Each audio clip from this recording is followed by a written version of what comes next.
எதுக்கெடுத்தாலும் அதிமுக, எதுக்கெடுத்தாலும் எடப்பாடியார். அதாவது அவர் தானே சார் எதிர்கட்சி தலைவர். இல்லை எதுக்கு எல்லாத்துக்கும் நாங்கள் தான் காரணம். இன்றைக்கு தமிழ்நாடு கல்வியில், பொருளாதாரத்தில், வேலை வாய்ப்பில் முன்னணி மாநிலமாக இருக்கிறதுன்ட்டு மார்த்தட்டிக்கிறோமே, அதுக்கு அதிமுக போட்ட விதை. 54 வருடங்கள் ஆகி இன்றைக்கு 54வது வருடத்தை இன்றைய தினம் நாங்கள் கொண்டாடி கொண்டிருக்கிறோம். இன்றைக்கு 69% இடஒதுக்கீட்டை வழங்கி அதை சமூக நீதி காத்ததோட 7.5% இடஒதுக்கீட்டை கொடுத்து மாணவர்கள், அரசு பள்ளி மாணவர்களை வருஷத்துக்கு 680 பேர் நாங்கள் டாக்டர் ஆக்கி கொண்ட எல்லாவற்றுக்கும் அதிமுக சொந்தக்காரர்கள் என்று சொல்வதில் நாங்கள் பெருமை அடைக்கிறோம். இதில் 31 வருடம் அதிமுக ஆட்சி செய்திருக்கு. அப்படிப்பட்ட ஒரு இயக்கம் இன்றைக்கு 54வது வருஷத்தை கொண்டாடுகிறோம். எதுக்கெடுத்தாலும் இவங்க இப்போ திமுகவை பொறுத்த வரைக்கும் போட்டிக்கு ஒரு வீக்கான பிளேயர்ஸை தேடி அந்த பக்கம் பால திருப்புறது உங்களுக்கு வழக்கமாக வச்சிருக்காங்க. யார் வீக்கான பிளேயர் சார்? தமிழ்நாட்டை பொறுத்த வரைக்கும் பாரதிய ஜனதா கட்சி வீக்கான பிளேயர்ஸ். அவரும் நம்ம சகோதர தோழர் எப்போ பார்த்தாலும் எடப்பாடியார் அதிமுகன்னு சொல்றாரு. ஆனா இன்னைக்கு எங்க பொதுச்செயலாளர் கேட்டாரு, இந்த மாதிரி விவசாயிகளுடைய நெல் மூட்டை 30 லட்சம் நெல் மூட்டை எல்லாம் வீணா போய்கிட்டு இருக்க, அதை அந்த கொள்முதல் செய்யுங்கள அப்படின்னு கேட்டதெல்லாம் அவருக்கு நியாயமா படாது. அவருக்கு நியாயப்படுறதெல்லாம் திமுகவுக்கு சப்போர்ட் பண்ணி பேசணும். ஓகே, நான் வந்துடுறேன். மத்தியில் ஆளக்கூடிய எந்த ஆட்சிகளாக இருந்தாலும் மாற்றாந்தாய் மனப்பான்மையோடு தான் இருக்கிறார்கள் என்பதிலே மாற்று கருத்து இல்லை.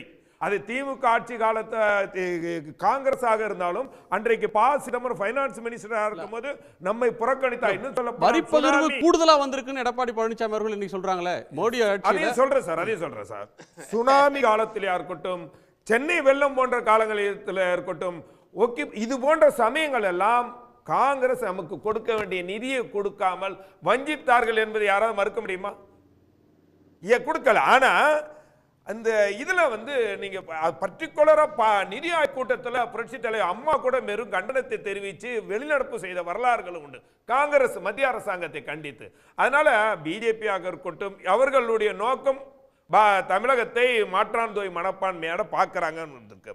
ஆனா இப்போ பார்க்கணும், நாம தமிழகத்தில் எங்களுடைய பொதுச்செயலர் தெளிவாக சொன்னார், 2016 17 21 வரைக்கும் நமக்கு மத்திய அரசாங்கம் கொடுத்தது 1,33,500 கோடி ரூபாய்.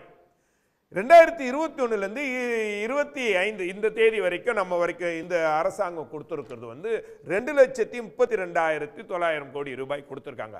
அப்படி இருந்தும் 93,000 கோடி ரூபாய் அதிகமாக இவர்கள் வாங்கியிருக்காங்க அப்படிங்கிற ஒரு புள்ளி விவரத்தை எங்க பொதுச்செயலாளர் சொல்லியிருக்காங்க.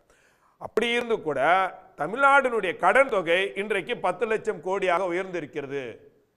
நீங்க எல்லா விலைவாசி உயர்த்திட்டீங்க, பத்திரப்பதிவு, மின்கட்டணம், சொத்து வரி எல்லாமே உயர்த்தி கூட, ஏற்கனவே அதிமுக ஆட்சி காலத்தில் கொண்டு வரப்பட்ட எல்லா திட்டங்களையும் நிறுத்திட்டு கூட இன்றைக்கு வரி வருவாய் 50,000 கோடியை உயர்த்தி கூட கடன் அளவு உயர்ந்து போயிருக்க. அதற்கு இந்த நிதி நிர்வாகம் அதாவது சரியில்லாத காரணம் என்பதை புரிந்து கொள்ள வேண்டும்.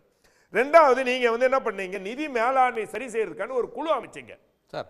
அது தமிழ்நாட்டுக்கான நிதி 9வது நிதிக்குழுவில் 7% இருந்துச்சு, 15வது நிதிக்குழுவில் 4.07% குறைஞ்சிருச்சு, 7லிருந்து 4 குறைஞ்சிருச்சு.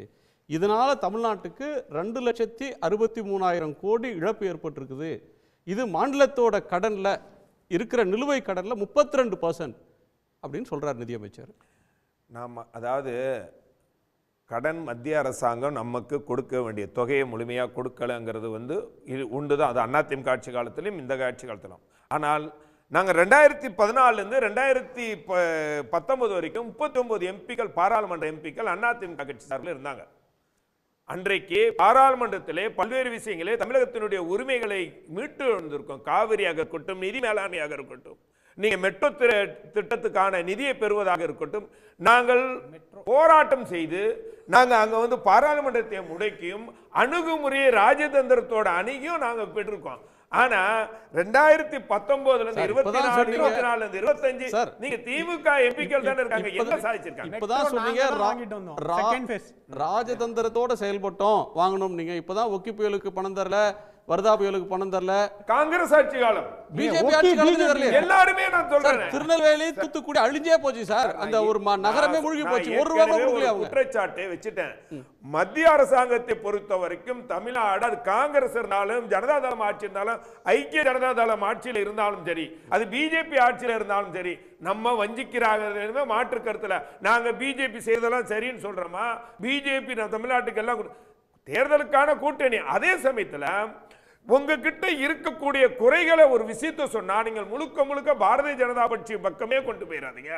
உங்களுடைய பொறுப்பு கடமைகளை பிஜேபி பக்கமே திருப்பி விடாங்க தான் எங்களுடைய பொதுச் செயலாளருடைய பேச்சாக இருந்தது. பிஜேபியே பேச வேணான்றீங்க. பிஜேபியை பத்தி பிஜேபி விமர்சிக்க வேணான்றீங்க. தமிழ்நாட்டில் நீங்க நிதி மேலாண்மை எப்படி கொண்டு போறீங்க? என்னுடைய கடன் அளவு உயர்ந்து போயிருக்கு, வரி வருவாயை அதிகரிச்சு கூட நீங்க கடன் அளவை ஏன் உயர்த்திருக்கீங்க? நீங்க 2011 இருந்து 16, 2006 இருந்து 11 வரைக்கும் திமுக கடன் வச்சுட்டு போன கடன்ல தெரியுமா 1,25,000 கோடி. அதுக்கப்புறம் நாங்க 2011 21 வரைக்கும் நாங்கள் ஆட்சியை விட்டு போகும்போது 4,75,000 கோடி, 3 லட்சம் கோடி தான் கடன் வாங்கினோம். எத்தனை 10 வருஷத்துல? வருஷத்துக்கு 35,000 கோடி. 3 லட்சம் கோடிக்கு மாசம் எவ்வளவு சார் கட்டணும்? வருஷம் கட்ட வேண்டிய வரி வந்துருது, வட்டி வந்துருது இல்ல? அன்றைய காலகட்டத்தில் நீங்க 2011 வச்சுட்டு போன கடனை நாங்க தானே கட்டணும் 54,000 கோடி. சரி, ஒரு மாநில அரசு சார், ஒரு அதிமுக ஆட்சியோ நாங்க தான் கட்டணும். ஒரு நீங்க எங்க கட்டனீங்க? யார் கட்டனா? அப்ப கடன் யார் கொடுப்பா? வட்டி யார் கட்டுவா? வட்டி தான் கட்டீங்க, கடனை கட்டல சார். நாங்க 10 வருஷம் ஆட்சி செய்து கூட கடன் அளவு 4,75,000 கோடி தான். இன்னைக்கு 4.5 வருஷத்திலேயே உங்களுடைய கடனை 10 லட்சம் கோடியாக உயர்த்திருக்கீங்க. இந்த 4.5 வருஷத்துல 5 லட்சம் கோடி கடன் வாங்கியிருக்கீங்க. அந்த கடனை வாங்கி என்னென்ன அதாவது கட்டமைப்புகளுக்காக செலவு பண்ணிருக்கீங்க. நாங்க அத்திக்கடவா விநாசி திட்டம், மெட்ரோ, 106 கலை கல்லூரிகள், 11 மருத்துவக் கல்லூரிகள், இப்படி பெரிய பெரிய கட்டமைப்பை உருவாக்கணுமே. நீங்கள் கடன் வாங்கி என்னென்ன செஞ்சீங்கிறதா சட்டமன்றத்தில் இனி கேட்கிறேன். ஆனா சட்டமன்றத்தில் முதலமைச்சரும் அமைச்சர்களும் பேசும்பொழுது அது ஒர்க் ஆகிற அந்த மைக்கு எதிர்கட்சி தலைவர்கள் எதிர்கட்சி எம்எல்ஏக்கள் பேசினா மட்டும் ஒர்க் ஆகுறது இல்லையே ஏன்கின்ற கேள்வியும் நான் இங்க வைக்க விரும்புறேன். உடனுக்குடன் செய்திகளை தெரிந்து கொள்ள சன் நியூஸ் பெல் ஐகானை கிளிக் பண்ணுங்க.